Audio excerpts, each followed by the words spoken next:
I'm a poet, one that just happens to write in a forest. In 2015, I stepped into a very special collection of trees at the Billy Graham Library right here in Charlotte, North Carolina. While there, I did nothing but write, but I never believed that they were my words. They were the lyrics from Billy's forest.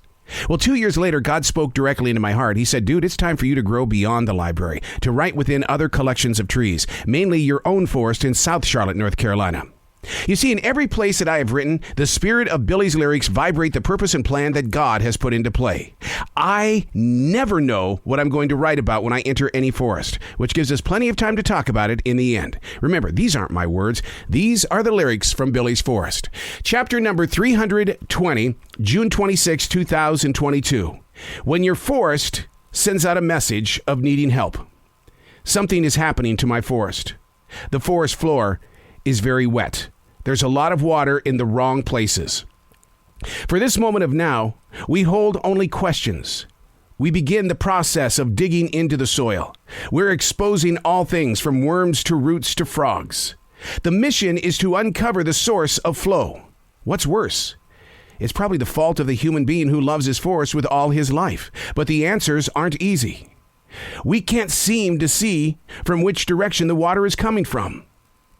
There was so much talk about seeping. The deeper we dig, the more water seems to be seeping from the top of the soil. We weren't getting into the real problem. I'm not ready to bring in the heavy equipment yet. That would destroy all things that are natural inside this forest. The forest knows that we are here to offer a solution. Yet another lesson of learning. Oh, we found the problem. And it's happening pretty much all over the world, and I'm sure you've dealt with it as well, that eventually the water lines from the city that you live in eventually break from tree roots and or the weight of the everyday world. They just crack, and then you've got water in your lawn, on your forest floor. City streets go poof. We see it every day. It's happening. It's the infrastructure of this country and around the world.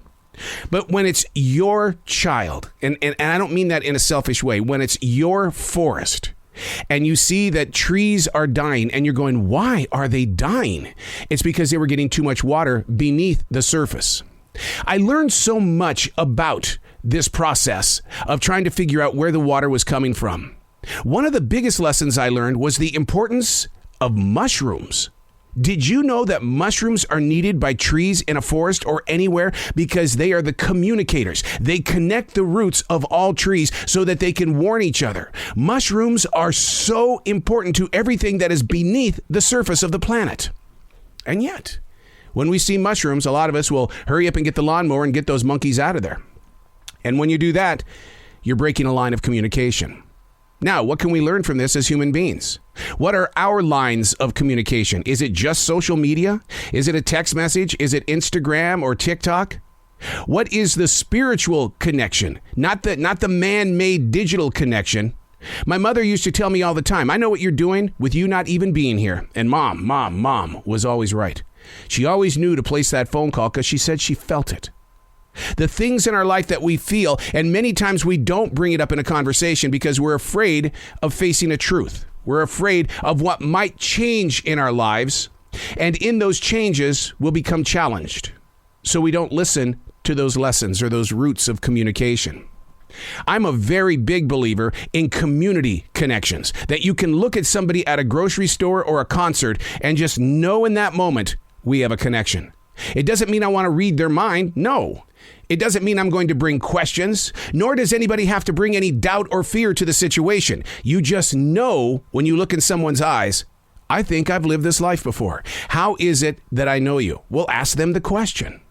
If the mushrooms are helping with communication beneath the surface and the trees need it, what are we doing in our everyday world to build up our community, our outreach? Do we really have to rely on the digital platforms? Because you know what's happening there. People use it to get you to go different directions. Change your mind. Let's convince you to buy this rather than that. Communication below the surface of self. The lessons we learn when there's too much water on the forest floor. I'm Arrow. These aren't my words. These are the lyrics from Billy's Forest.